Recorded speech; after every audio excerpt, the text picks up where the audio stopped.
Moses. What's good, bro? You good? You good? You good? Good evening, everyone. Thank you for joining today's live. Back to love. Tell me if you're enjoying the Black People's Anthem. So I'm being told optimistic. Yes, we're going to have a live conversation with Marlon from Kush Films and alongside Denise James, the author of Back to Love. I better make the caption, I do not own this. I do not own the music. Keep your head to the sky. Hey! Have you guys been tuning in with me on a Friday on iLive UK 4 to 7 p.m? Your girl on a drive time radio show. Have you guys been tuning in? This week we have guest Kwame McPherson and myself. We're going to be talking all things mental health, talking about our struggles with mental health. Sounds like a great show. Looking forward to it. Yes, you need to join. You need to join. Yes. All right, let me turn this down. To get higher and higher. Listen, you know when you want to turn down tune, but it's like, this is a tune. Hey, Maxine. Thank you for joining us this evening, Queen. Thank you, guys. Thank you, guys. Right, my guests are going to be joining real soon. I just thought I'd just bring in a little your head to the sky. You can win as long as you keep your head to the sky. You didn't know I have vocals like that, neither did I. Guys, I'm gonna apologize from now. I am tired. I've been working at the gym and doing a whole bag of things and still got things to do after this live, so keep me in prayer.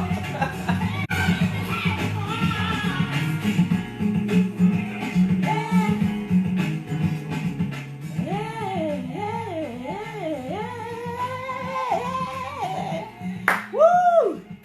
Optimistic. I'm gonna be optimistic here on this live today. Gosh, what's going on here? All right, cool. Your head to the sky.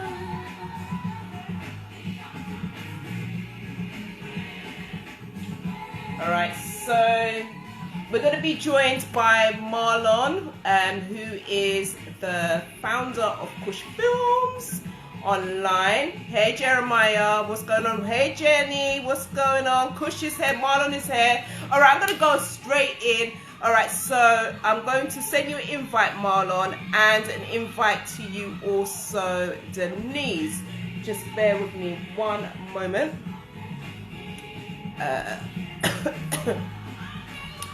Marlon, just bear with me one moment. I don't actually see.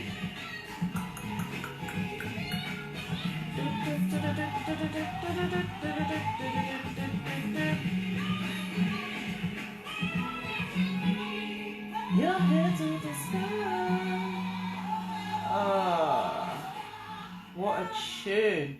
Tune. Okay, guys, we're going to be joined by Marlon in a moment. I'm just going to just double check something. I've just actually... okay.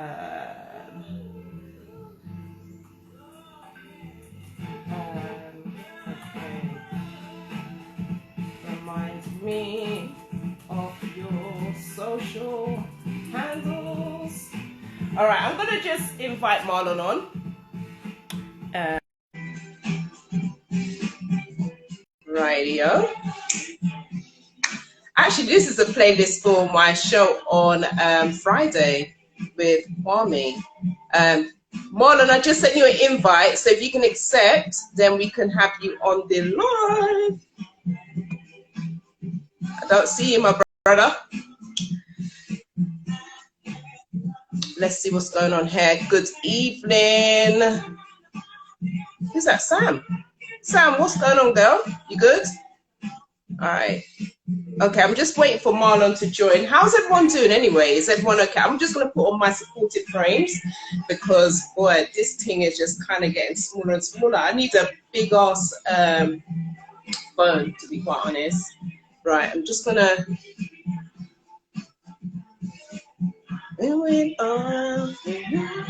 Thank God for music. Music is everything. Like, this week is Mental Health Awareness Week, and...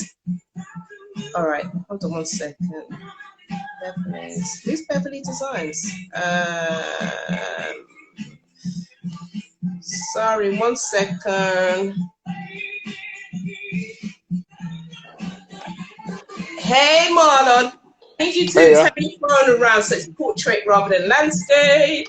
Well, it's going to be awkward. Oh, gosh. I was trying to... Yeah, that's perfect. Okay. I'm going to have to hold it. You're going to have to hold it. So you can't lean it on something. No, because the headphones plugs in at the bottom, and that's the problem. My headphones got plugged in. Oh, I see. I got you. It can't stand up. Let me try this. But I was just trying to call my sister because I'm not sure if she knows how to do it.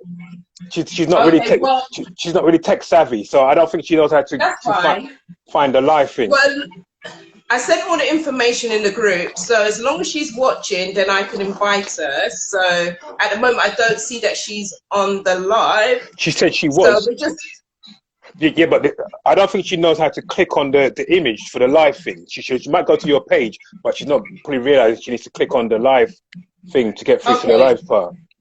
No worries. Hey, Valerie, I see you, boo. Okay, just 1 moment. Let me do something real quick so I can give her the information of how she can join because it's really quite straightforward. But how are you been today? How are you been, Marlon? Mad. I had an interview at 6:30, well, 7:20 this morning, so I had to get up at 6:30.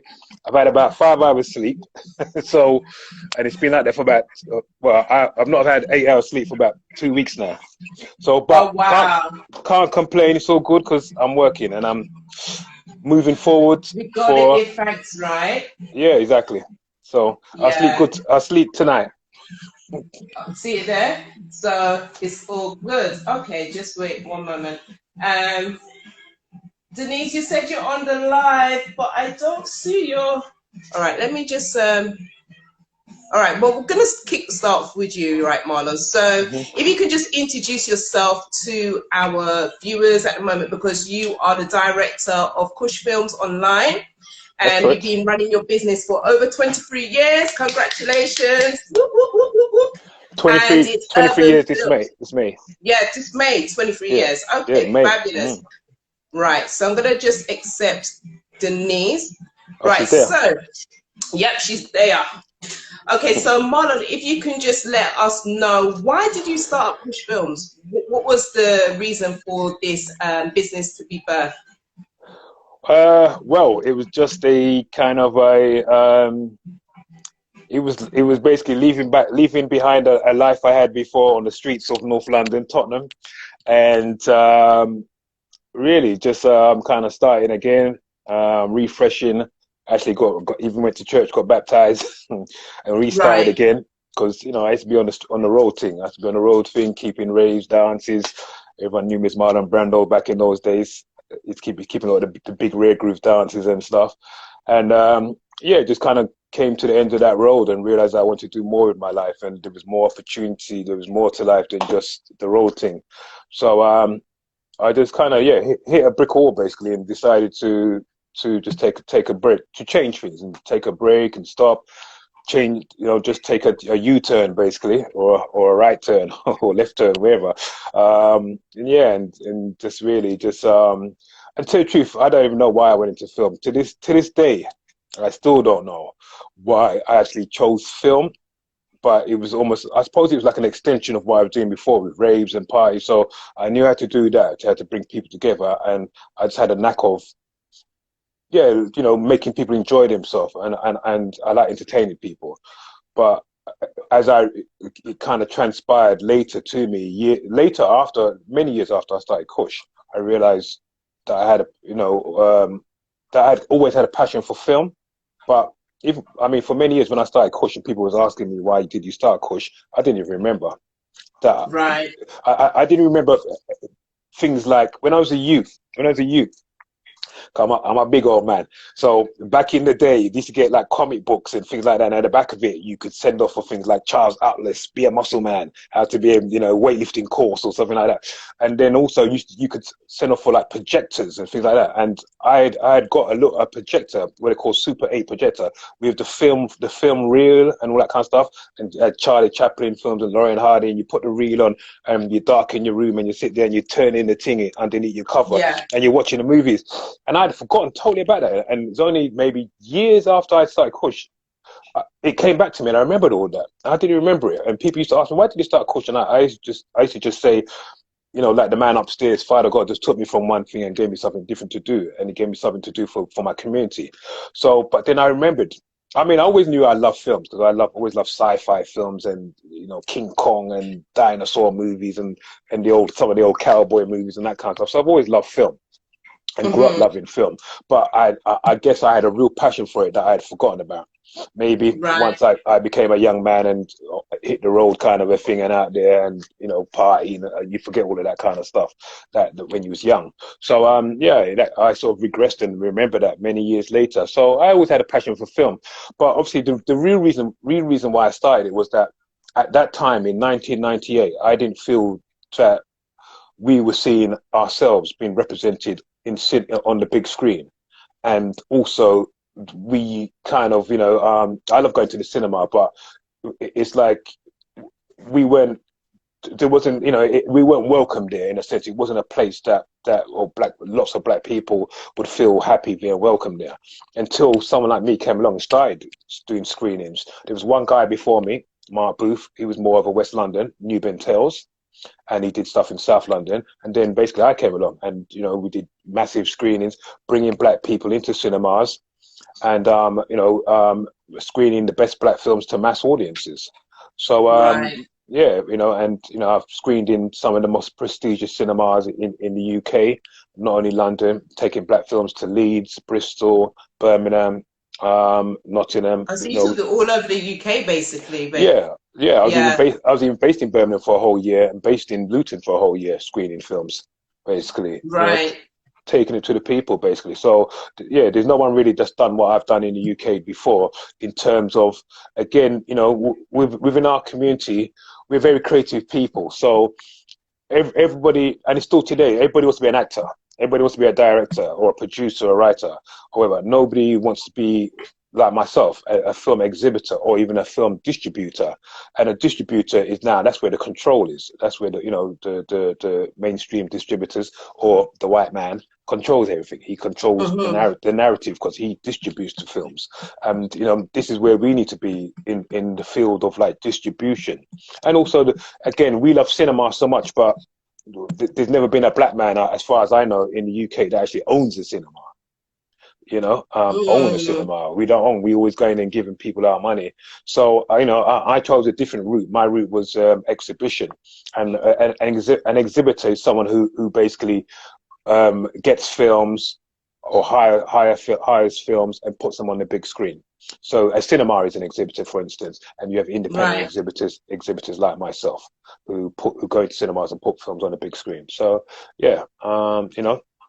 hopefully that's interesting. Yeah. But what I find is interesting about what you're just sharing in regards to, obviously, you was on road and obviously you was doing all the raves, etc. And obviously this was in your earlier stages in your life. You're still a young man to me, but I'm just saying. Thank you. But, at the end of the day, it's like, you remembering that you have this passion about films, etc., and even you just going through the illustration of how the movies was actually being viewed.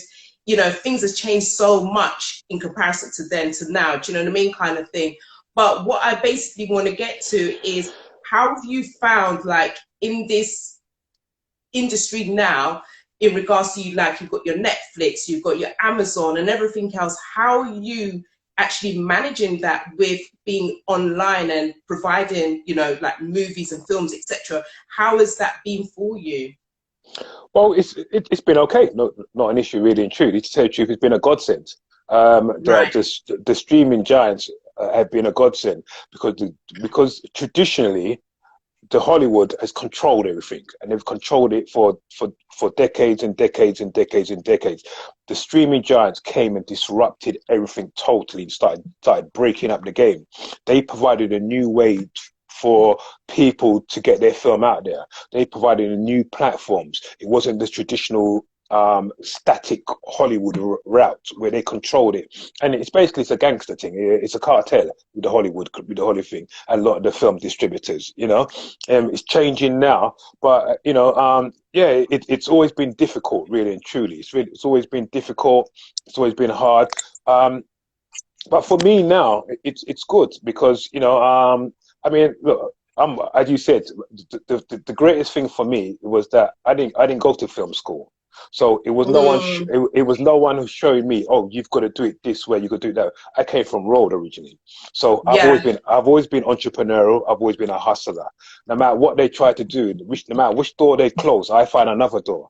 If I can't go through the door, I'm going to go over the wall. If I can't go over the wall, I'm going to dig underneath. No matter what they Yeah. tried, they couldn't stop me. So I'm still here 23 years later, doing what I'm doing, and still working for myself, being successful in what I do. You know what I mean? So. Amazing, amazing. Well, before we continue, welcome Queen, welcome Denise onto Now Chat Show. I know we was having some technical issues, but we are here and we are seeing you, and we're gonna continue with Marlon for a moment, and then we're gonna introduce you to those who are watching. And so, Marlon, also what I wanted to ask you is, so when, you know, like you were saying, like we wasn't invited in the cinema, because I remember back in the 90s, like say, yeah, gosh, in the 90s, when I first went to the movies and I went to see Boomerang. And with Boomerang, it was only being showed in various different cinemas, and it was only for a short duration. And I still find we're still kind of experiencing that up to this very day. Yeah. Why is that? What is you like? Can you educate us in regards to that? Because again, they don't really understand our community. Sometimes they can't really be bothered to really put any sort of budgets to market films to our community. So it was people like myself who came along and showed them that it was a viable opportunity, and to give me the film and let me do something with it. And in the beginning, I'd have to beg them for the films, and eventually I would get the films. And that's what Kush is known for. Kush is known for, my film club, the Kush Film Club, originally is now called the Kush Film Boutique. It's known for getting the films first and doing premiere or exclusive film screenings before anyone else. We don't screen old films. We get them first and screen them. I did that from day one, because my thing was always about, from day one when I started, it was all about hype. Because I remember I come from the road thing and the dance thing and the rare groove and champagne. So I always wanted to get the films, the big films, glossy films, big events, lots of people. It was never niche. My thing was, I was trying to fill out 2 screens simultaneously at the same time and have after parties and all that kind of stuff. So I proved to them it was viable. They could make money. And then one of the things that I brought into the film business as well was doing flyers, which I bought from the rave scene. I started to do my own flyers and distribute. Yeah, because I see that you got a flyer for your well, we're going to touch base about screening for. I've got a whole catalogue of flyers which I've created from day one I've started. I've got all my flyers. I've never. So do you actually create the flyers? No. You I get work somebody with to. yeah. So I've worked with some of the top guys over the years who created some of the rave flyers, like my brethren Julian from Escapism, and various guys who created flyers for me over the years. But when the distributors saw me doing that, then they started coming to me and started asking me. Back in the day, because them times it was still direct marketing, they wanted, flyers out on the road or posters in the Caribbean restaurants and that sort of stuff. So I could then get them to pay me to do that kind of stuff. So and that became very sort of popular.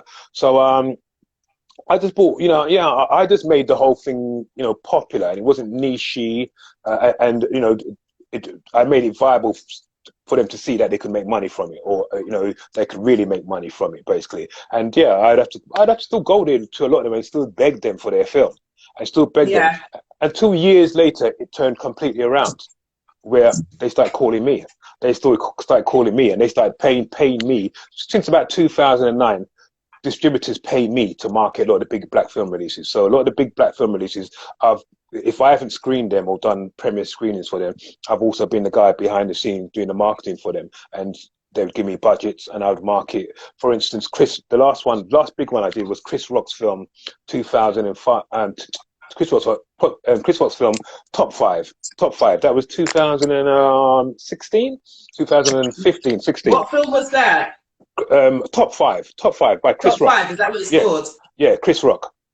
Right. And Okay. yeah, so and I marketed that film in 5 cities of the UK. So in London, Bristol, Birmingham, Nottingham, and I think it was Leeds or whatever. So they give me the budgets. I'm then able to can go to my people and look after my people, work with my people, put ads on radio stations, get guys in different cities to do flyers, put up posters, and that kind of a thing. So we're doing it for a number of years and being able to work with people and actually support my community and promote the films. And that's how it should be. They want us to go and see these black films, give them our money, but yet they don't want to promote the thing properly, so and that's what over the years I've had to convince them to do that. And so to the point that I've been around so long now, if they do think about promoting anything, the first person they're going to turn to is myself, because they know. Of course, because obviously you're the trailblazer in that business. But we do have a question from Game Talk Graham, and he says, "How are you going to rebuild after the pandemic?" But I'm already rebuilding. I'm already rebuilding. We've just launched a new virtual online cinema. So we've got a new virtual screening rooms. It's myscreenhub.com, hub.com, and that's where we're doing on Sunday. This Sunday we're doing an online premiere of Freddie Nwako's film She's the One. So I'm already pivoting the business. I don't play around. I'm not sitting there waiting for, I ain't been sitting there watching Netflix and Amazon and giving them my time and my money, and I'm not sorting out my own business. So I'm already coming out of, we've already done a screening. We did Black Joy, the Norman Beaton film, a few weeks ago on this platform. So I was able to get a little money from the government on the bounce back loan thing, and I said, you know what, I'm not spending this money. I'm going to take it and transition my business online. And actually, it's something I've been thinking about for some time, actually since 2008, and didn't do it.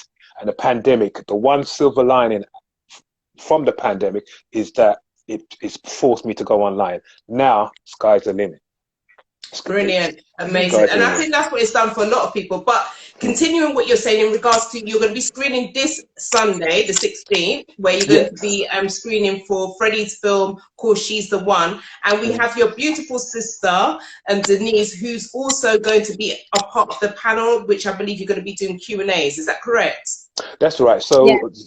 Yeah. So if Denise, you can just talk about a bit about yourself, and then we can just have an all-round conversation, so that viewers are seeing this beautiful woman sitting there and thinking, who's this woman? Why is she there? And let's just go straight into you. So do tell us a bit about yourself, because I understand you're a psychiatrist as well. You're a life coach where you do with spiritual healing, etc. And you've also got a book called Back to Love, the title of this show. So before we go straight into that, what is Back to Love?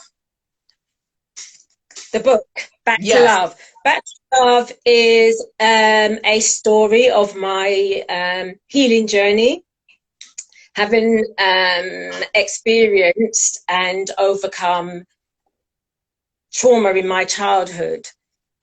So Back to Love charts my healing story from the point in which I became a mother, and being a mother was a thing that kind of set my life on path.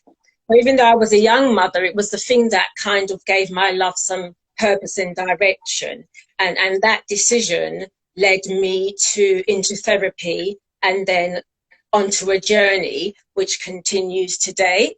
So I wrote Back to Love just to kind of, to create something for people, especially Black people as well, because it's my story, and we don't have a lot of stories out there telling our healing journeys, just to have something out there that people going through a similar experience will be able to read and begin their journeys. And my book isn't just like me talking, it's also showing my journey through the different types of therapy, you know, and it's really a book about change, you know, and the different levels of change and what change asks for. Because a lot of the time we want change, but we want change without changing, you know, and it doesn't work like that. So it's a harrowing story, but it's a very inspirational one, because the message throughout is about, you know, loving yourself enough, you know, to do the work, the psychological, the spiritual, the racial, to do the work so that you can have that life that you didn't have, you didn't start out having, you know, to give that back to yourself.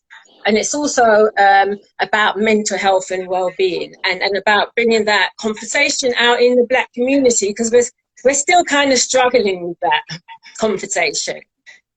Mm-hmm. Definitely. So, and obviously, that's as we're on put it closer, Mental Health Awareness Week as well, and it's, you know, one of the reasons why I thought it was great to have you both on a show, because, you know, like you said, in regards to your book Back to Love, and talking about, you know, like the mental health issues that we have within the Black community, and it still does have a kind of stigma to it, is that the trauma that we go through, we can heal from those things. I personally am going through my healing journey still. But one of the things I think was so crucial, which you actually point out, is that, you know, you have to, in order for change to happen, you have to be that change first. You understand what I'm saying? Yeah. And I think this is what people need to kind of understand. It's almost like, in order for, you can't say you love somebody, you don't love yourself. Absolutely. It doesn't make sense. It's not going to match up. Do you understand what I'm saying? So I think that's great that you've written this book. But why did you go into the field of being a psychiatrist? Was that for those similar reasons? Yeah. So I'm a psychotherapist. So yeah. My apologies. Yeah. Gosh, I hope I didn't put that in the caption. Goodness, I'll have to amend that. I do apologize. But yes. No, that's fine. Yeah. No, my book and my journey, I mean, part of the journey and part of the story in the book is, that's where I found my purpose. You know, I've always been the person who people finds it easy to talk to and open up to, and I'm a really good listener, and I'm a natural caretaker. So when I started my own recovery and I went into therapy, and I experienced how life-changing that was, you know, for that short period of time I had therapy, for that short period of time I had someone there to listen, to hear, and for me to hear myself, you know, because I benefited so much from that experience. I then made a decision to go and train to become a therapist. So my healing wasn't just about, it became life's work.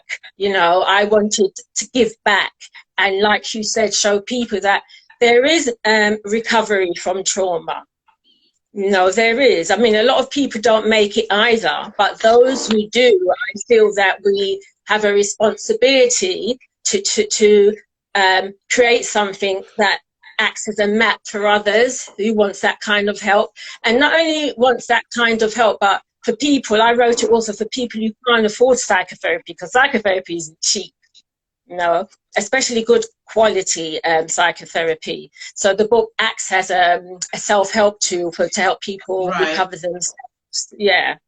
And obviously, with you going into that profession, you have to get counselling done for yourself first, because there's no way you can become a counsellor without having your counselling yourself.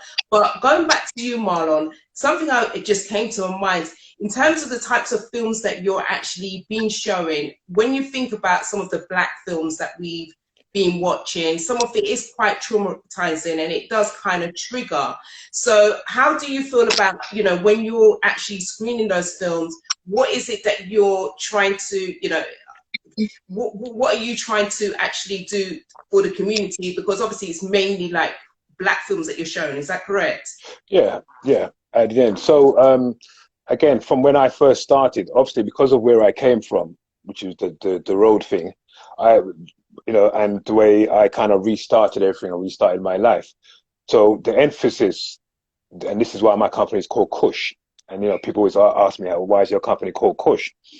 And as I explained the story, and actually spoke about this story again this morning, and it's so strange. This is so funny, and this is very timely because this has never happened before, and you just done it. So, because I'm not even sure if my sister even knows this properly, but basically, again, when I left the road, and I said I even went to church for a year and got baptized. But it wasn't too long after that I realized the church wasn't really for me either. After about a year, because I'm not really a man of rules and regulations. But it was my sister Denise who she gave me a Bible. She gave me this Bible, and the Bible was the African Heritage Bible, and it's a King James version of the Bible, but it's written by some African American pastors, priests or whatever, and they actually show you some big Bible. Still have it on my bed to this day. Well, not the one she gave me. I gave her back her one, and I bought another one. And but in this Bible, it shows you the connection, it shows you who all the tribes were, and it shows you the African connection to the Bible, and it shows you the history, and this is where I've kind of really learnt about the Kushites, the Nubians, the Kushites. And the more I dug deeper and learned about the Kushites, the more it empowered me. And my whole thing from I started my business, Kush, 23 years ago in 1998, was to empower my people, for them to realize that we were once kings and queens. So when I walk, people know me, I walk with my head up straight, and this is what enabled me also to get where I am in the film business. When I talk to the white folks in the film business, I only talk to the big bosses and the CEOs. Everybody else will call me Mr. Palmer. They can't be calling me no Marlon, and talk, because that's how they talk down to you as a black man. So from day one, I've always known who I am, what I want to do, and how I'm going to do it. And it was always about empowering my people. So the films that I chose to screen, I've always chosen to screen positive films. Now, I will show a film that's got violence and that stuff, but it's got to have a moral to the story, right? And maybe a positive outcome. I'm not going to just show films that have gratuitous violence for no reasons. And so, my films have always been positive, but then also my films have also matched my audience. My audience have always been black women. So 65% of my audience have always been black women who've always supported me. Black men, it's another story, but I'm here 23 years later because of black women. They've always supported me in all different ways and different facets. Back in the days, I have to have women, because people enjoyed my events so much. People would send me checks in the post and say, "Keep up the good work, keep doing what you're doing." That's amazing. And they would always support me. And I've got some followers who've been support me for 20 years or so, and have followed me from North London to the West End to South London, all over. So yeah. I always try and screen positive films. Because I can see some of the comments in the actual live, and people are saying, that they've been watching Kush, been following you, you're amazing, you're screening, etc. Oh, thank you. I do also have a question that's come through as well, and it's from Juk, it's _JUL, Jules Casey. No. Yeah, and she says, how do you access your online streaming service? So if you want to pop that into the comment. No, hold on. Do you know this person? That's my little son. Oh, is your little son? Okay, well, that's my son. So you know what, son, you can do? You can actually put that information in for your dad then, yeah? That's what you can do. Put that information into the group, rather than putting the question out there, then you can access for the streaming and then give the link. That's what you can do, okay? Thank you very much. Well, bless him. So yeah. Oh, you froze there. Yeah. I froze for a moment. Can you guys hear me now? Yeah, you're back now. You're back. Yeah. Perfect. Yeah. Okay. So, in regards to your screening this Sunday with She's the One. Yeah. Now, I was going to say, yeah. So with She's the One, the Q&A. I'm just trying to understand what the Q&A is. The Q&A going to be in regards to relationships, I'm assuming, right? Because of the nature of the film. Yeah. So with regards to the Q&A, before we go into that, what would you say, you know, like, Denise, this question is to you, by the way, in regards to, like, say, with a pandemic, with your field, your profession, have you had a lot of people coming to you that's obviously had issues in their relationships because of this pandemic, having to now be with this person 24/7, normally could go to work, go on road, do whatever? How has that been for you in terms of, you know, like, people coming to you? I'm sure your clientele is now gone up really high, like it's blown up. Yeah. Fortunately, I was one of the self-employed people who picked up business during the pandemic, which is understandable. What with how, I mean, the pandemic is like a trauma, isn't it? A global trauma that we're still coming out from, and we're going to feel there'll be impacts to come. So it is, you can liken it to a trauma. So my clientele has gone up. In regards to relationships, oftentimes it's a relationship breakdown or a loss of a loved one that brings people into counselling. I mean, in counselling, the training, the key tenet of the training is that it is the relationship that heals. So it's a relationship between the counsellor and the client, because you're not going to be able to help someone if they don't feel that sense of genuineness, if you're not able to have that sense of empathy. You have to create a space for people to share the hurt. You know, so relationships are key. So I didn't get so much specifically people coming and saying, oh, I'm having to spend more time with my loved one and it's driving me crazy, or it's improving the relationship. But relationship is a key tenet of counselling and psychotherapy. And going back to relationships, what you said before, you have to love yourself. You know, when we fall in love, there's a quote that says, when we fall in love with a mirror of our most present need. You know, so if we don't know ourselves and there are things about ourselves that's really difficult, we're going to attract that back in a relationship. You know, so self-love and knowing thyself is keys and fundamentals to a healthy relationship. Because if you can't love and stand being with yourself, really, you're not going to be able to experience and enjoy that in a relationship with someone else. That's right, yeah. And I think that's so key what you've just said, because I think the way that we've been brought up, how we've been raised, is that, you know, you have to be in a relationship, or if you're having sex with somebody, you know, you have to be intimate with that person, but not necessarily understanding that person may not necessarily be that person for you, or not even that. If you know, you're giving of yourself, which is so valuable, to somebody else that does not even deserve you, then that obviously then creates a whole bag of, you know, issues for yourself, because now you're going to be in a toxic relationship because of the situation, being with somebody that is not necessarily deserving of you, or you don't even really have a connection with that person, or, you know, they don't nurture who you are as an individual. But going back to what you actually do you teach people in regards to how they have to, like, start to love themselves, etc.? Because obviously you deal with healing. Absolutely, because when I'll talk on trauma a little bit, but when you've been through trauma, especially as a child, your real self, the person that you could have been without that experience, the person that you could have been coming out of a more loving and nurturing environment, gets lost, and you become the survivor, you know, and then you take that way of being, you know, into your relationships. You actually come to think that this is you.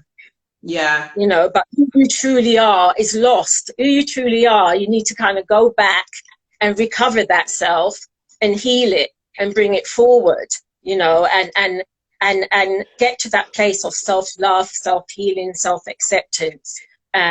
What a lot of us do sometimes is we don't do that, but we expect someone to do that or give that to us in relationships. And it don't work that way. I mean, if you're looking for the one, you have to make sure that you found your one, your wounded one, you know, and know that self and champion that self, and you know, choose the right things for yourself, including relationships.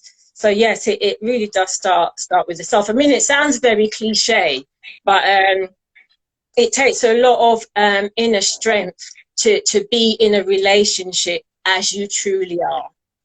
Of course.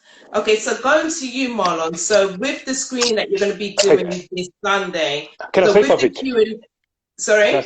Can I say something? Of course, go ahead. Sorry, my apologies. Go ahead. I really would like to. Well, I don't know. You seem to be doing wonders here today. I don't know how you've done it, but Father God has blessed you. I'd love to answer the question that my son has put. It's a long story, but I basically haven't seen my son since the pandemic. I haven't seen him since the pandemic, basically, and I don't get on with his mum. We don't get on, and there's been a lot of turmoil. So it's really I know it's really pleasing to to know that I'm here with my sister and his auntie, because he doesn't really know his auntie too well. And my son, he's watching. Hi. He's watching. I was just me and him was just talking on the thing. So yeah, there's a lot of different tension on that side with the mum and all kinds of stuff and blah blah blah. So I'm glad you brought the family together. Listen, I'm just a vessel, y'all. I'm just a vessel. I don't even know what's going on. You see how God works? Exactly. You see how God works? Yeah. But yeah, that is beautiful. That is really beautiful. But how can people actually watch the screening? Do you mind sharing the information? Yeah, as I said before, because I did say before. So this Sunday, the 16th of May, 5 p.m. Basically, we're going to be doing a UK online premiere of the romantic comedy, new British romantic comedy, featuring 2 Black British leads, also featuring Judy Love, also featuring Slim. Slim's got a cameo in it, and also TV presenter and broadcaster Vanessa Feltz has got a little cameo in it. Starring Kane Brown and a lady called Cindy Humphreys. So really, it's made by Freddie Nowaka, also known as Freddy Krueger. And we're going to be screening it on my new platform, myscreenhub.com, myscreenhub.com. You can type it in for me, myscreenhub.com. And you can buy tickets right now from myscreenhub.com, or you can go to kushfilmsonline.eventbrite.co.uk, kushfilms, FILMS, online .eventbrite.co.uk, or simply go to myscreenhub.com and you can buy tickets, only £5, but you also can make a donation to our fundraising campaign. I'm also got a big fundraising campaign going on right now. I'm trying to raise 10k because we managed to pivot the business. We've now built the online screening rooms, and anybody can hire the online screening rooms now, whether you work for local authority, whether you want to do a private event for public or for just family and friends, and you can organize your own screenings using my platform. This is one of the first platforms in the UK owned by a Black-led company, where now we can screen films online. But that was phase 1. I'm now moved into phase 2. I'm now building a fully state-of-the-art online cinema, automated cinema. It's going to be kind of like a small Netflix, but it's also going to be like a cinema as well, where you can go on there and just do one-off transactions and just watch a film for $2.99 or $3.99 or whatever, $4.99. And we're going to have old classic films, new films, and also films from around the world, Caribbean, Africa, wherever. So what I'm trying to do is create a one-stop shop for Black films, that we can find all our content, and especially Black British history. So when you want to find Babylon, when you want to find Burning Illusion, when you want to find Black Joy, Playing Away, all those classic Black films, which a lot of them we can't see. We see Babylon quite a lot, but there's films like Black Joy, which I screened the other day. A lot of people haven't even seen Black Joy. And it's a classic film starring Norman Beaton. So I want to create a one-stop shop where not only us more mature, older ones, but even our youngers can go. Like my son, he can go in there and he can see the history of Black British culture on screen. And this is what I'm trying to create now. So I'm raising an initial £10,000. We've got a GoFundMe page. You'll also find a link for that on myscreenhub.com. So far, we've raised about £2,500. and so I've got another, 7.5 to kind of go. And but we're also using the events as well. So with the events that we're doing, people can either buy the normal £5 ticket, but there's also options where if you want to donate an extra £5, you can buy a £10 ticket. If you want to donate an extra £10, you can buy a £15 ticket. Or if you want to donate an extra £15, you can buy a £20 ticket. So we're also trying to give back to the people rather than just simply asking for money. So whatever way you can support, if people are listening, we need your support. We're trying to build something for our community, something that's going to have a lasting legacy. But not only that, once I build the online cinema, we're also going to start creating our own content. And I'm going to start working with a lot of the older actors who will all be forgotten about now. A lot of them got scripts, a lot of them got plays that were prominent back in the 70s and that 80s, and everyone's forgotten about them. I also want to work with the young people, and we want to start creating our own content. So in my online cinema, we're going to have our own original content on there, and we want to have talk shows like this, and we're talking about in the community, talking about film, talking about, I also want to create master classes. I want to create, how to do videos, how to do lighting, how to do sound, how to do camera, how to be an actor. Those kind of things. And I've really spoken with a lot of actors, and they all said they will support me. And we want to be able to create this for the young people who can access it and learn from us and learn to navigate the industry. And instead of us chasing our tails all the time, we start building on the foundations of knowledge and building upwards. And that's what I'm trying to do now, and give back to my community. I love what you're saying. But what came to my mind is that, obviously we're seeing a lot of, like, say, web series online on YouTube, etc. You're seeing young people stepping out, they're just rolling with their one camera and they're just making films and things like that. But wouldn't it not be great for us to all just do this all collectively rather than as individual as well? What's your views on that? Well, I think it's always going to happen anyway, because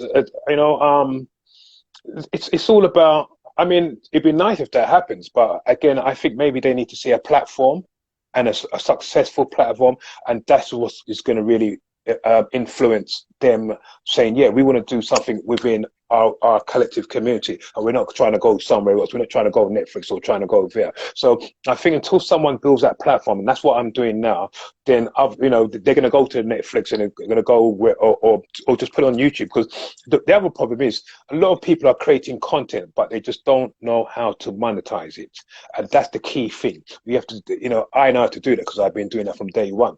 So a lot of them are making short films, for instance, and what they're doing, they just put it on YouTube because it's all about now just getting numbers, getting likes, and then with the likes and with them becoming popular, they're hoping that some film company or some production company or Netflix or whoever's going to see them, and they're going to get an opportunity, as what happened with Ratman and his short film, and then now he's gone off to Hollywood. But what, again, a lot of people don't understand, it wasn't Hollywood that saw Ratman, it was Jay-Z and Rock and his company that saw Ratman, and they went and got Ratman and then pushed him forward and said we're now managing Ratman and enable him to get the opportunities for him to go and make the Blue Story, and now he's in Hollywood making another film.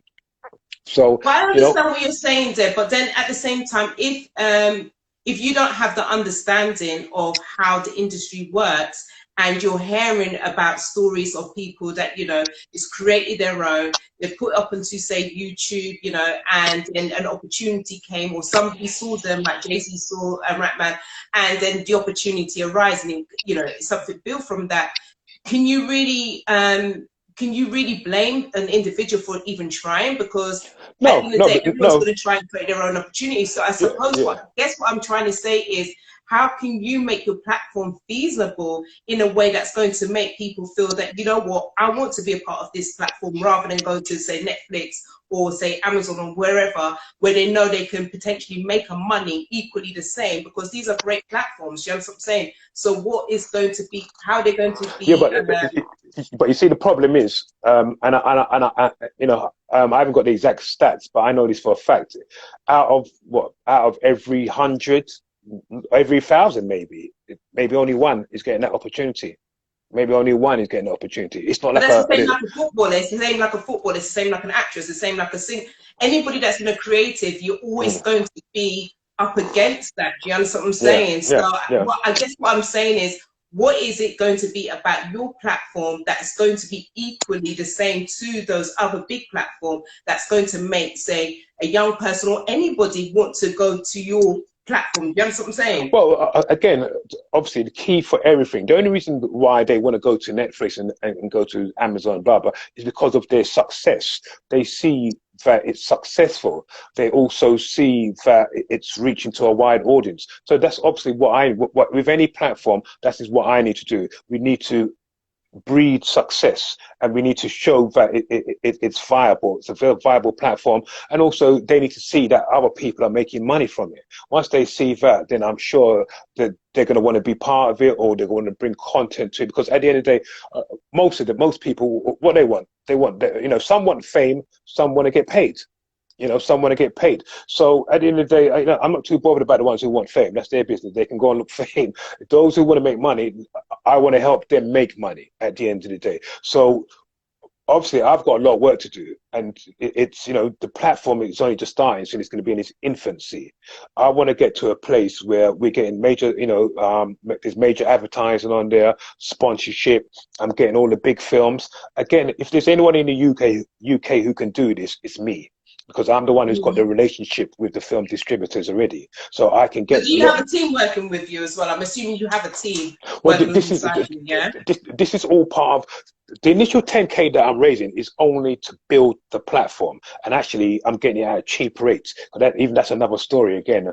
Through a white brother that I know who owns an international company, he builds all these big sites for a lot of the big film distributors. I've kind of got to know him over a number of years, and during the pandemic, when the Black Lives Matter thing was happening, George Floyd, I reached out to him and I said, we had spoken about it before, but I never followed it through. And I reached out to him when all the George Floyd thing was happening. I said, look, this black man needs your support. I want to build an online cinema, but I don't really have the money to do it. And he felt, we've had a good relationship. Me and him's even driven to Cannes before, because he sets up all the audio visual for a lot of big film distributors in Cannes and all that kind of stuff. And he builds these websites, as I said, for Film London, BFI, everything. So I reached out to him, and he said he would support me. So he's helping me build this state-of-the-art cinema. So no matter what, I'm getting this in. I'm building it. It's being built now. With the initial 10K is going to pay for that, but then I'm going to need like 100, like 100 grand more after that, because the content acquisition. I want to bring in now. I want to start employing staff, bringing in some young people, bringing in some more experienced people as well to work with us. Because if we can start producing our own content, I'm going to need people to come in and work with me and do that.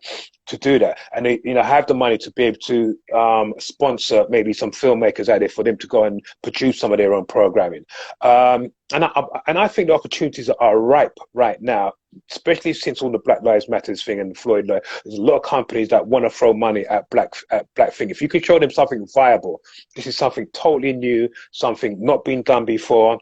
Hopefully, I'm one of the first to do it. So hopefully I can, get the investment and get the money to acquire the content, bring in the staff, have the marketing budgets to really promote it properly. Because again, there's no point in you building this thing and you can't promote it. You ain't got the budget to promote it. So the marketing budget, all of that kind of stuff. So it's going to be, it's a challenge.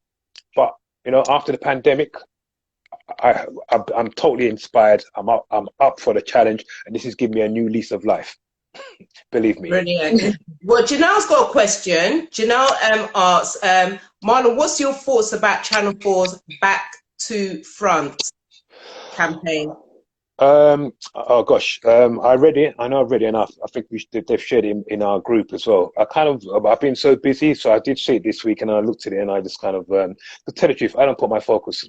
I need to focus on myself and us and what we're trying to do. And when I see them doing all their token things, I've been in this game so long. I know Channel 4. Channel 4. I don't even bother with Channel 4. Because they're one of the first ones to come out with all this diversity thing. And that was like 15 years ago. 15 years ago. And they did nothing. They did absolutely nothing. It's only now since George Floyd, they come again. Oh, they're going to have one day of all black programming. One day. We don't want 1 day of programming. We want continuous, sustained programming. What's 1 day of programming? And then everyone's breaking their neck to be on the 1 day of programming. We should say no. We don't want that. We should support those things. But, so do you think we should kind of like boycott it? Is that what you're suggesting? That we kind of like to make a stance? Because for me personally, I don't really watch mainstream television. It's crazy. I don't really watch it. The reason why I don't watch it, because I just don't. I mean, yes, you do see certain individuals. You see Judy Love, and I love seeing Judy Love. I love seeing Charlene White and everybody else on TV at 12:30, Loose Women, etc. But overall, we're still infatuated by seeing the opposite race in comparison to seeing ourselves. I don't really see those people that look like me. So I tend to go to YouTube and I select what I watch. Do you understand what I'm saying? Which is really quite sad to be doing that in the 21st century. No, really. I think that's how people are. So a lot of people, especially the young people, that's what they do nowadays, and that's what I do. I don't really watch mainstream TV myself. And it's funny. I was on another interview yesterday, and Mr. C's talk show, and he brought up this because it was by chance. I don't watch TV myself, apart from football, and by chance, I don't know how I turn over my TV on a Saturday, because I don't watch TV on a Saturday. I mean terrestrial TV. I watch Netflix or Amazon I'm watching movies. But I turned over and Alan Carr, there was a game show on Saturday night. Did you see it? No. You don't know about it? I don't really watch television. Okay. I've heard about it, but I didn't look into it. Okay. I'm just busy, man. But I turned over by accident, and he had. There was it was a game show, and it's what's that one called again? He does the old game shows and he brings them back again, and I think he changes it every week. First time I knew about it, I turned over by accident. When I looked, they had four teams of black people. I couldn't believe it. The whole show was black, apart from Alan Carr. That was on Saturday night. And you heard about it. I heard something, but I didn't look into it. You know, like you see people putting these little messages out about. I saw about the Alan Carr show, but I didn't think, okay, let me go and check it out, because I'm very much, So now that you've mentioned it, I'm going to go and look into it. I was shocked when I saw that. I couldn't believe it. I said, with white people. With the white contestants, they were all black, the contestants. And then, as Mr. C on his show yesterday when he interviewed me, he was telling me that there was like 200 complaints from people complain. They said, what's this? What's it called? The show was called Strike Out or something like that. And they're saying, what, is this strike out in Africa or something like this? So people were writing in and saying, making complaints and all that kind of stuff. But to tell the truth, I've just been watching, obviously I watch what's going on TV. So I more kind of see the adverts, and I've seen how, since the pandemic, how the adverts have just totally changed. And now every single advert's got a black person in it now. Not every single one of them. Nearly. But not every single one of them. But I will say this, and please, guys, whoever's watching, if you are in an interracial relationship, this is not like against you or anything of that nature. But I am tired. I am tired of seeing certain adverts like the Marks and Spencers, and you would have a black man and he's with a Caucasian woman. You would never really see the black man with the black woman. That's what I mean. We start seeing Sainsbury's and Tesco's, etc. And even Tesco's, they weren't even trying to do it too tough. But it's just like, why can't we just see a regular black family on an advert? Why does it have to be mixed? Because you don't really see, like, say, an Asian man with a black woman or things like that. It's just like, why do you always do this to us? Yeah, but you know how I look at it? I look at it a bit differently, though, because again, I've been watching this thing for a long time, and it's like almost is that how I think about it is like, who is actually controlling this? Because it's like almost like someone pressed the button, and then it was all changed. And it was for years and years and years. We never saw that. But then someone pressed the button. All of a sudden, for the last year, all we've seen is they're putting, like you say, they're putting either a white person, a white woman, or a white man with a black man or a black woman, or they're putting mixed race and or whatever. And now they're trying to do Asian. I think I even saw there was an advert, it's a cartoon. I don't know if it's insurance. I can't remember. It was an animation, and it was a black girl. And I was saying, wow, what's going on? It's like who is actually deciding all this? Who's the one who says, okay, now this is what we're going to do? And is it just someone who did it once, and then everyone, all the others just decide to copy, and then that's why we're getting the whole flood of it now? It's like it's almost been controlled in a way, in a sense, you know, because before. Go on, Denise. I was going to say maybe the person who's controlling this is the person who wrote that report that Britain is racist.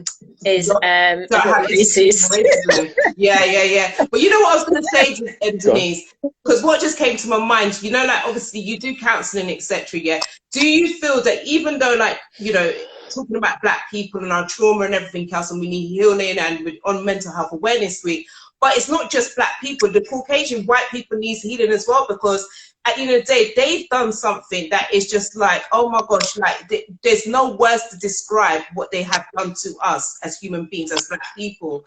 And I don't, you know, the fact that we do have institutional racism, we do have the biasness within the workplace, etc., they don't seem to understand that it's kind of like naturally inside of them. So do you not see that they need counselling also? We all need counselling. Yeah, absolutely. Or not even just counselling, re-education, because we've all been miseducated. Yeah. You know, it's not a counselling issue, it's a people issue. You know, history is supposed to reflect the history of man and not the history of one kind of man, you know, dominating and conquering and pillaging and raping the others, you know. Yeah, so it's changes for all people, you know, because we're all impacted.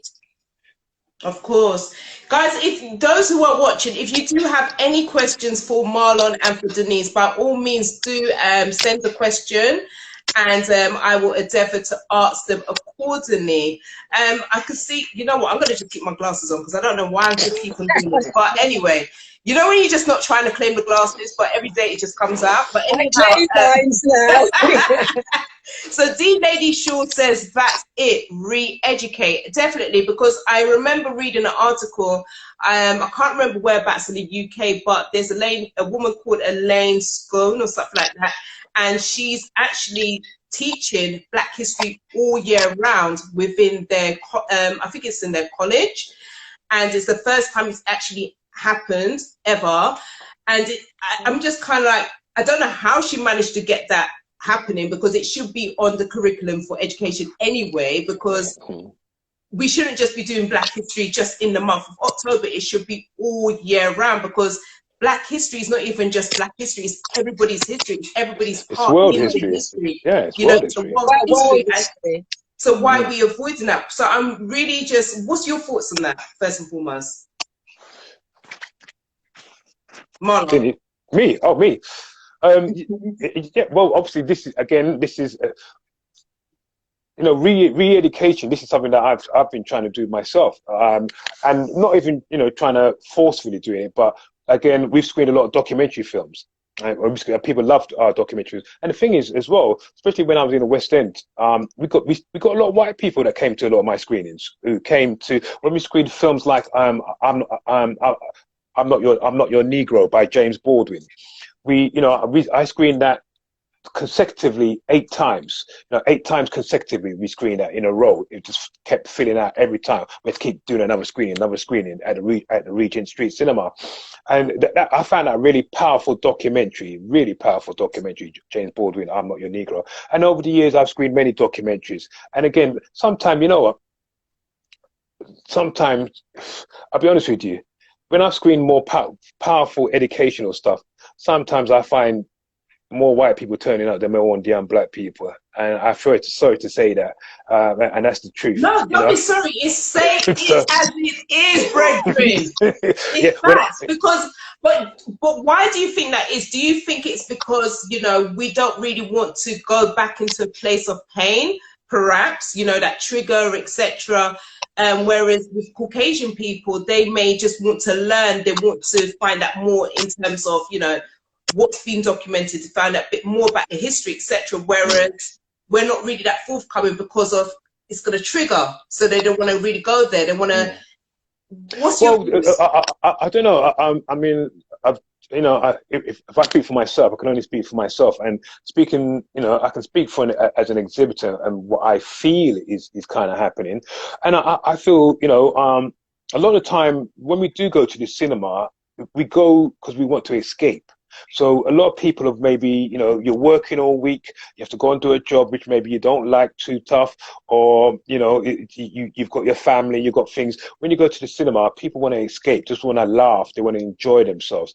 And, these are the things that I've, monitored for 23 years, standing at the back of the cinema and listening to the audience and listening to when they moan and when they groan and when they laugh and when they cry and that kind of stuff. And I just find, I don't know, I think people just want to, it's like it's escapism. They just want to just go there to enjoy themselves and to release, really and truly. And when it's too heavy, but there are some people, you still get your audience who want to come and want to be educated, but they're the real hardcore people. So, but you're not getting them en masse, because again, I'm doing screenings, and I can screen, a commercial film, Denzel Washington and Samuel Jackson film. I can get 500 people. For me to get 500 people for a documentary film, it's hard work. If I'm getting 150, I'm lucky. You know what I mean, sort of a thing. So, but then again, I don't mind that, because at the end of the day, if through the work that I do, I can help one person, educate one person, then that is everything to me. It doesn't matter about the rest. You know what I mean? So, yeah. So. We at the end of the day, it's kind of like what I say about myself, in a sense that, I'm fed up of trying to teach people or show people what to do or whatever. Now I just focus on myself, and I lead from the front in everything that I do. Those who want to follow will follow. Those who don't want to follow, they're not gonna follow. You know what I mean? Yeah. So, and all I can do is be an example onto others by being a good leader, but being good at what I do, being professional and all that kind of stuff. And that's something that I'm always teaching the young people as well, about how to conduct themselves and how to be professional. Because I had to meet so many young people, and they're no different to me from where I come from. Because when I started Kush, I never had no formal business school skills, nothing. And some people would say, oh, he used to think he was a bad man or whatever, blah, blah, blah. But the one thing that I learned since I've been in this business is about how to conduct myself and how to be professional. And, sometimes I get young people sending me emails, and they're looking for work, and they can't even be bothered to put a subject heading in the email. It's like there's no subject heading, there's some blank email. But maybe they don't know how. You got to remember, a lot of them don't know how to do these things. They don't know, because you got to think about the times that we're living in. I remember when I was doing my degree, and one of the lecturers said that how, I can't believe that you're handing in assignments and you're putting in, instead of writing 4 FOR, you're putting a number 4. You understand what I'm saying? So it's just their way of how they translate in language. So it's just, they're having to learn. You're right. Yeah, and so, I give them my time, and I will stop them and say, look, when you send things to me, do it this way, do it that way, and this is the way that when you're approaching those people, because when you're approaching the mainstream or the Caucasian people who run these big companies, you've got to know how to get in through the door. And the minute you're sending them something that's got a couple of spelling mistakes, or it hasn't got a subject heading, straight away you're hindering yourself. They're not going to read it, or they're not going to let you through. Yeah, D Lady Shaw says that they need to be trained. And also, Janelle also touched on, she said that she was introduced to Kush by her white friends many, many years ago. So that's quite interesting. Where you was talking about the documentary, and it was mainly like white people in the audience, rather than seeing us when it's something for us. But, obviously this is Mental Health Awareness Week. And one of the questions I put out into the caption was, do you find that films helps to lift, like for your mental health, etc.? Absolutely. Why is it so important? I mean, I know why it's important. Well, I mean, film, I don't, what the problem is I don't think our people really understand how important film and media, TV is. The world has basically controlled our narrative, our story, through the medium of film and TV. they've told our story and made us to be monkeys running around in the jungle with Tarzan. This is what we grew up seeing. And people, when, when we talk about supporting black business and supporting that, everyone thinks about supporting like the local shops on the thing, and they see those as the vital sort of organization. And they don't see, I don't think people see an organization like Kush as important as some other, like a local butcher shop or local grocery shop, and don't understand how media, how film and TV is used to control our minds, used to control us, the story of black people. Many countries around the world, many races around the world have an understanding of us from what they've seen through film. Yeah. And that's why they look down on us. And then they always think that we're rap stars or drug dealers and rappers and that kind of thing. Because that's the narrative that's been pushed through film from time immoral. This is what they see basically. So film is so important. And the African Americans understand that. And this is why they have their own networks. And you've got people like Tyler Perry, you've got people like Byron. Oh yeah, by the way, somebody said, I think it was Janelle, she says you are the black British Tyler Perry. I wish. Take it, just receive it. Why are you saying you wish? Receive it. Yeah, yes, thanks. I will receive the money anytime. The money is coming. The money is coming. And Tyler Perry had to start off from humble beginnings. True. And that's equally what you're doing now. So.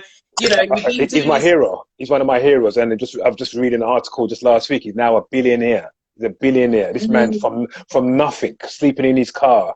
Now this man is a billionaire. He runs parts of Hollywood now. This man got his own massive studios that the mainstream has to go to him. Bigger than all of this majority for the studios, like Universal, Paramount. He's bigger than all of them, isn't he? Yeah, well, not all of them, but he's bigger than a lot of them. He's bigger than a lot of them, and they go to him now. And this is the whole key thing. The key thing for me in my business and moving on from now after the pandemic, and something I've been talking about for the last year, is ownership. Ownership. We need to start owning our own shit, basically. Sorry about the language. No, I totally agree with you. We do need to be owning our own. Somebody also said that how D Lady Shaw says, and also Steve Harvey as well, he's a trailblazer in his field as well. So we have to give credit to those who credit's due to, for sure. And absolutely. And again, just quickly switching back to, because we haven't been able to touch on that yet, but again, you said this is all about Mental Health Week and about mental health. And again, when I look at Tyler Perry, because I know his story, I've read a lot of his story. I've also read Steve Harvey's story as well.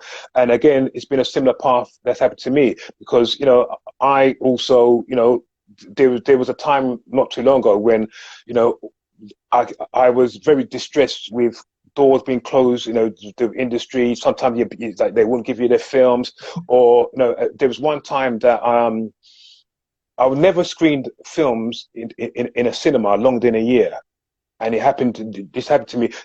Like once I was there for a year, and it's like they found an excuse to get rid of me, to get rid of us.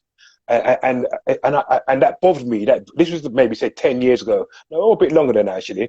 And it really, about 18 years ago. And it really bothered me, because I found that every time I was somewhere, after about a year, they kind of found an excuse and got rid of us. And I come to figure out that they were scared of it. It's like too many black people in their place. And after a while, they put up with it for a while because it's making money. But after a while, it's like they just didn't want us there. They found an excuse. And it used to. I thought I was going to go crazy one time, and I was kind of getting very angry and almost kind of thinking, F this. I want to go back on the road and do this and blah blah. Go hang with my brethren them. And the greatest thing that happened to me in the film business made me take up personal development. So I've been doing personal development for about 17 years now. And personal development is where, I was able to go deeper into myself. and understand myself, understand my limiting beliefs, understand my true capabilities, understand how the mind works, how people think, how I think, the things that were holding me back. And I realized certain things that were holding me back, especially when it come to dealing with the white people in the industry. Because remember, I come from the street, from road. I wasn't taking no talk from no one. So a lot of the time, I was end up blocking myself because I was there was an inner anger that if they say one thing, I'm ready to fire on them. Then they would say no, or they want to deal with me, or they're trying to give me some crappy PR fee to promote a film, and then we get into a little argument. And it's like it helped me to find myself. And once I found myself, and I kind of went deep into into the whole sort of universal way of life, and some people call it the law of attraction, whatever they want to call it.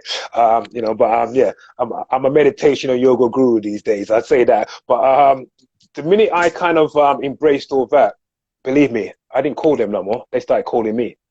Wow. They started calling me, and I remember when it happened. So it's your energy that you was putting out there as well. And I love what you said in terms of that you obviously have to do your personal development. And I think that's so crucial because it's going back to Denise, obviously doing the counselling and everything. Yeah. And it really works hand in hand because, sometimes, God will give you a vision to do something, but it's your character that's actually holding you back from getting what you're supposed to be getting. And because you haven't taken that stop to really delve into self and find out what needs to be healed, what needs to be repaired in order for you to go forward. But look at that, people start knocking your door.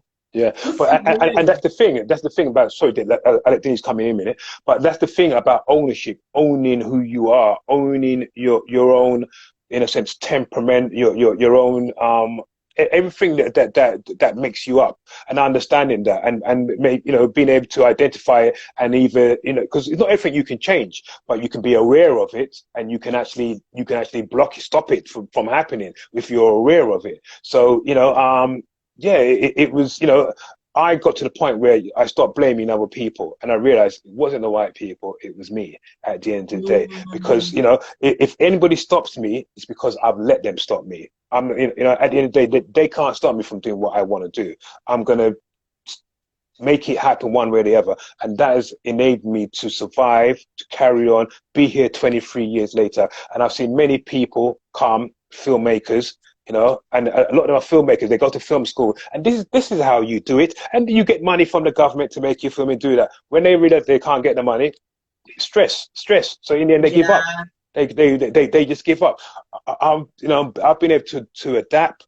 When they blocked me from one thing, I started doing training courses, and I started getting government funding and set up my own not-for-profit business. And I started working with young people, again, around personal development, video production, making community safety videos in the London Borough of Hackney. And I just kept it moving, and learned all the time. And to the point now, I'm just here.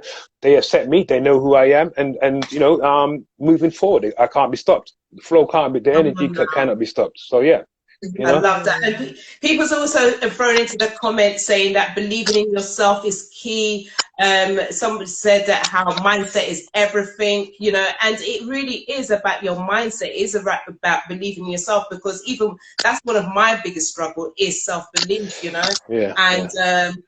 I think this is for a lot of people that's dealt with, like, say, trauma, etc., and just coming out of a space where you're having to just really turn up and be yourself, because we've kind of been oppressed to be something that we're not within the workplace. So, you kind of smart up yourself, and you don't want to make the people there feel uncomfortable, or you don't want to speak up too much because they're going to think you're loud and you're shouting, and it's just you just being expressive, and they just see it as you're just some angry black woman or black man, So how is it, how do you deal with turning up as being yourself in the industry, Marlon? Because I remember you mentioned just a little while ago that how, no one can't really address you by your first name. They might have to call you Mr. Palmer. Do you know what I'm saying? So how did you manage to boldly step out and turn up and just be you?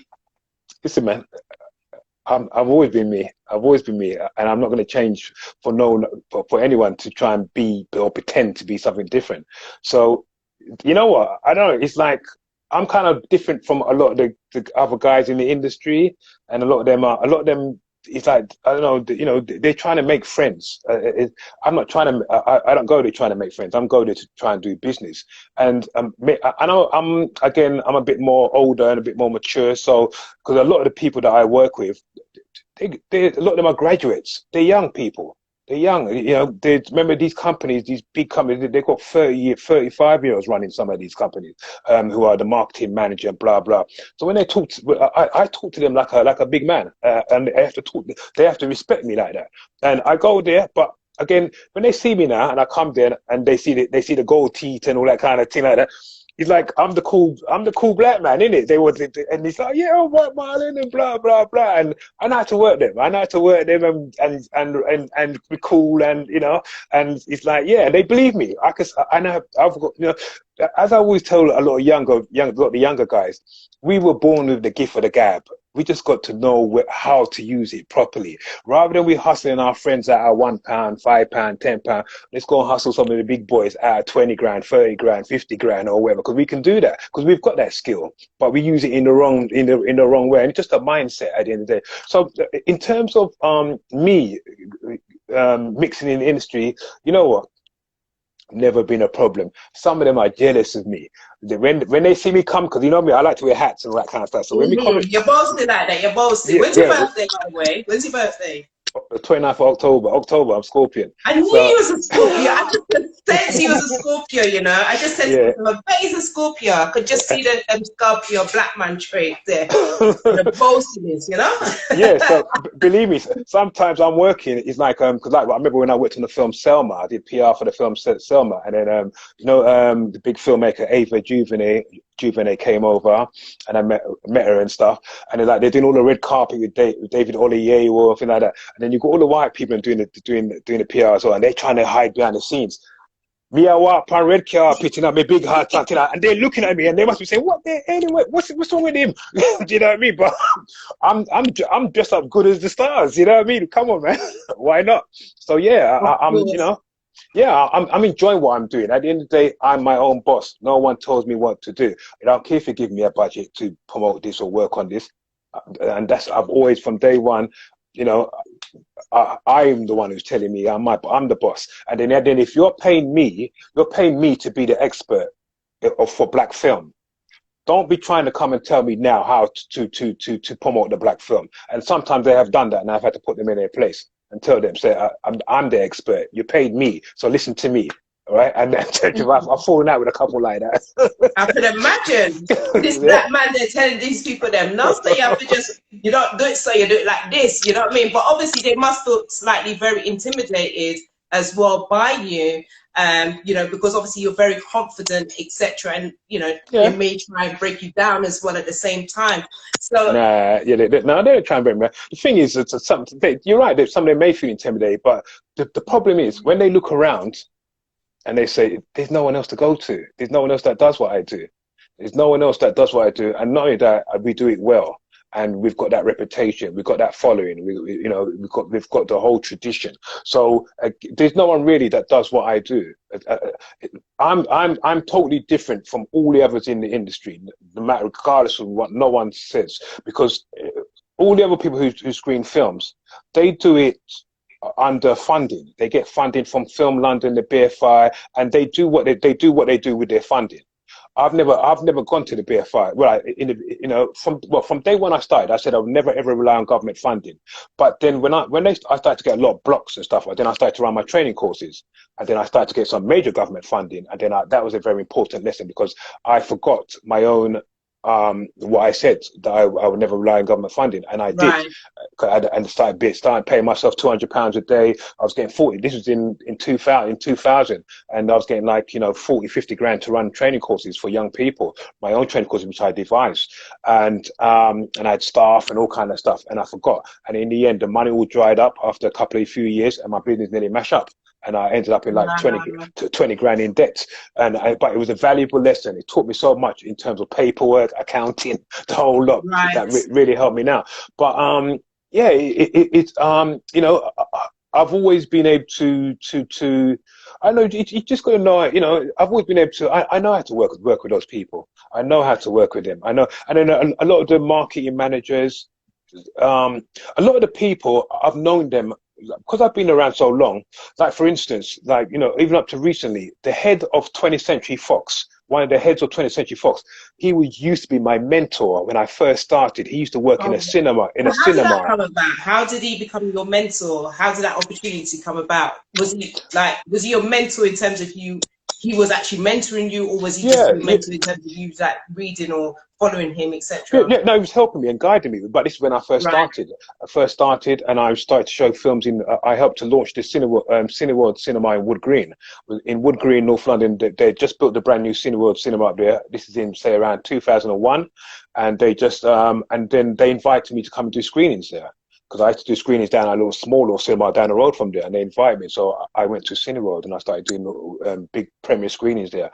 And I met Andy Turner, and he was like one of the head bookers there. He gets all the films, he books the films. And then he you know, so and he wanted to help me. You know, he's sort of confident young black man, and he wanted to help me. And then I kind of I had a big falling out with Cineworld because I had done a deal with actually the forerunner to Tyler Perry, the forerunner to Tyler Perry. Gosh, his name just went right out of my head there. But there was a guy, American, who basically built his own studios long before Tyler Perry. But in the end, it didn't. It crashed. It crashed in the end. And he made a film called Asunder with Blair Underwood, and I bought it over from America, and I got the film. But, you know, I didn't insure the film. And in those days, it was like a big reel, the big 35 milliliter big reel. And I had the film, and Cineworld lost the film because I was doing films at Cineworld. I left it there. And then Cineworld, like they have Securico comes there, and they get all the films for the week, and then they take all the film and carry it back to the central depots, and then they send it back to the distributors and that kind of stuff. They somehow picked up my film and took it, and then afterwards, now when you know arguments started with my film, Cineworld said they don't know where it is. Then Securico said, "Oh, it's not our fault." So they tried to boil me off and say, "Look," they tried to boil me off and say, "Oh, the film is lost. We can't do nothing about it." So I had to get wicked with Cineworld, take them to court, threatened to take them to court, and they were trying to say, "Oh, it's not their fault," and blah blah blah. But in the end, they had to pay me out money. They had to pay me $5,000. This was in 2001, 2002. So they had to pay me money. And then Andy as well, that guy who was working at Cineworld, he used to advise me secretly on the side, telling me what to do, even though he was working for Cineworld. But he used to kind of help me and advise me and tell me how to take it easy and do it this way, do it that way. And we've always stayed friends. And he's, he's just risen up to the ranks, and he's the top man at 20th Century Fox. So a lot of the film companies, and this is how I know, what I'm trying to do now with the online cinema, I will be successful at it because I know a lot of the big boys in the industry. I've grown with them. I knew them when they were smaller. Now they're running things now. So I can call it. I don't deal with secretaries or the junior guy. I only talk to the big boss guys because I know. What's wrong with the junior people? What's wrong with these people? They're gatekeepers. They're gatekeepers. That's right. Hey, I'm running jokes, but you know what? You know, they're gatekeepers, but you know, you befriend them, you never know what can happen. No, I don't talk to them. I go past them, put me through to Mr. blah blah blah. But I mean, I've got from day one actually. I mean, look, from when I first started my business, quickly. Let Denise get in. Let's talk as well. When I first started my business, again, I used to be a hustler, so I learned straight away from day one. I'm not talking to the junior people. So what I used to do, I used to find out who the head of the company was, or the top man I went to speak to. And I used to learn how the company used to sort of like put their email together, the last bit of their email. So then if the guy was called John Hall, I would concoct 20 different email addresses: John.Hall, J.Hall, J_Hall. And I would send all 20 emails. And I see which one. One of them must be the one. Yeah. And I see which ones will bounce back, get rid of those, and I see which one. And you know what? I'd always get a response back, and that's how I started to deal with the top guys. You really put your street savviness into the industry. I love that. So and this is the thing, because when I think about people that's on the road and everything else, you know, you have to have certain kind of business mindset to be able to do. Not saying that I'm not saying people should go out there and do what they're doing on the road. I'm not condoning that whatsoever. But in terms of the fact that you can actually do that, you can translate that into business. Yeah, into business skills. And this is what I'm saying, is for us to teach our youngers that rather than you running up and down road trying to kill your brethren or hustle your brethren and rob them, look, you can be moving into the business world. You've got the gift for the gab, you've got skills, and you could be running the business. But not all of them, you know. Not all of them. No, you're right. Not all of them. Because remember, some of them is, you know, 9 foot under, and some of them is in jail. Yeah. You know, they're obviously in some kind of mental health institute. So we have to remember that at the same time. Yeah. But I do want to wrap up. Yeah. But how can our viewers, how can they connect with you for your screening? Because I do know I put down in the actual, I pinned it, guys. It's called myscreenhub.com. Is that correct? Yeah, that's right. Yeah. I mean, do you want to? What about Dennis? Talk to Dennis about, I don't know, about how to her book or whether how people can get her book. So, yeah, we did speak about the book. We did speak about the book. Marlon, would you not listen? No. I mean, how people can get it, can buy it or whatever. So in terms of, yes, thank you. So how can our viewers actually get your book, Denise? Okay, so this is my book, Back to Love. Yeah, and you can buy it on Amazon, Waterstone. I mean, my website is innersideout.net. Can you put that in the can you type that up, please? Type in the comments.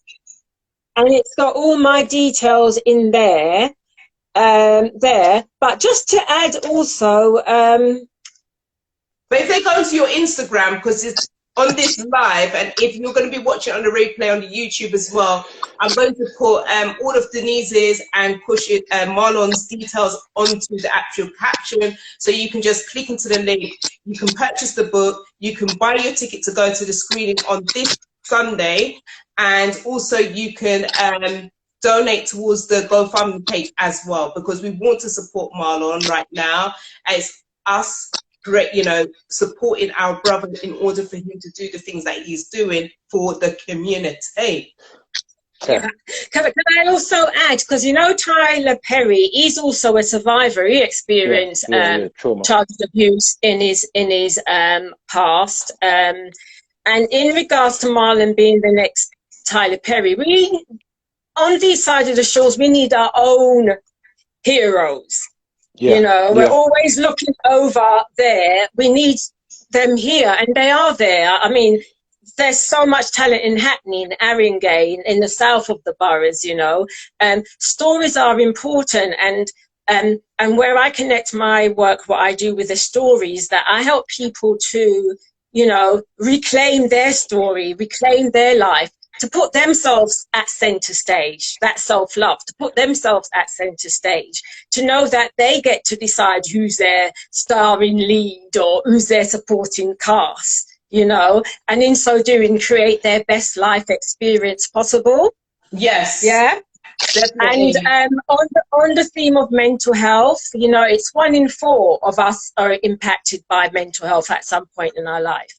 I'm sure that's like 1 in 2 or 3 post the pandemic.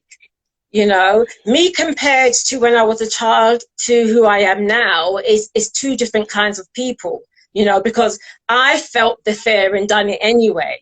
You know, I can struggle with anxiety, but I've never, ever allowed that to stop me, because like Marlon, I feel very called to my area of work. And if I help just one person, that's everything, you know. And I didn't even know, giving you the Bible, Marlon, set you somewhere, you know.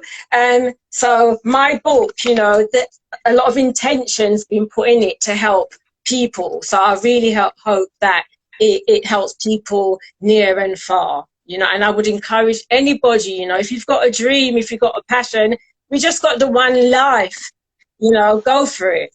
Go for it. And if anything, the pandemic has shown us that tomorrow is not guaranteed. You know what I'm saying? Like today we could be on this live, God forbid, you know, if it's God's will, you know, one of us could just go tonight. Do you know what I mean? And that's just how life is, unfortunately. It's just the way it is. And we spoke about it because last week we had Mandy and Joe, and we had Councillor Sharon Sheriff, who spoke about coping with bereavement. And Mandy shared about herself losing her son and then losing her husband. And Joe spoke about losing her grand aunt during COVID and not having the support that she needs. So, you know, guys, this is not a dress rehearsal. We're not gonna, you know, wake up and it's just gonna be like, yeah, we can the fact that we're breathing and here, just make the most of it. You was gonna say something, Denise. Go ahead, please. Yeah, can I also just add that as well as being a psychotherapist and myself, my own business, off the back of COVID and it impacting Black people 3 times as much as our Caucasian counterparts, as well as the George Floyd, a number of initiatives have sprang up, and they provide free counselling for Black people specifically by Black counsellors. And the first one is Black Minds Matters. Yes, yeah. Black Minds Matters. And another one is Black River Counselling. They're based in Mind, the mental health organisation on the south side, Suffolk and Lambeth. I actually do a bit of freelance working with both those organisations as well. Right. Okay. Great.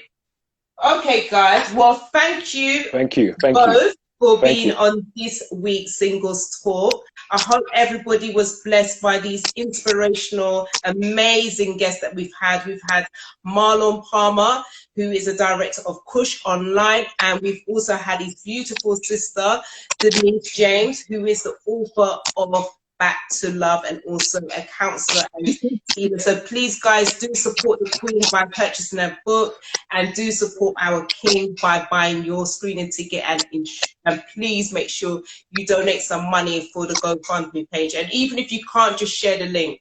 Yeah, exactly. Yeah, I'll put all the stuff in the chat anyway, so the links are there. They can buy tickets. Hopefully they come and, you know, support us this Sunday. It's a nice film. You're sitting at home at 5 o'clock on Sunday, this Sunday, eating your rice and peas, hug up with the wifey or hubby or whatever, watch a nice Black British romantic comedy and have a laugh with us, basically, and support the cause. So you know you're doing a good deed. Okay. Amen to that. Okay, so and thank you, Kat. Thank you, Kaz. Thank you, fellow Queen, for what you do and for your platform. Thank you. So, guys, I hope you can join me this coming Friday at iLive UK, where I'll be doing my radio drive time from 4 to 7 p.m. with my amazing co-host and my guest. His name is Kwame McPherson, and we will be talking all things mental health. I will be talking about my journey dealing with mental health. He will also be sharing his as well. And we're going to have some up-tempo music, of course, so do make sure you tune in with me this Friday. So follow me on all of the Instagram, all of the social media, on YouTube. Please, guys, just subscribe to the channel. Got amazing content. God willing, this would also be up on the YouTube by tonight, so you can catch a replay, or you can catch a replay on Instagram. So until next time, peace out. God bless. Stay beautiful. God bless. Thank you. Bye. Bye. Bye.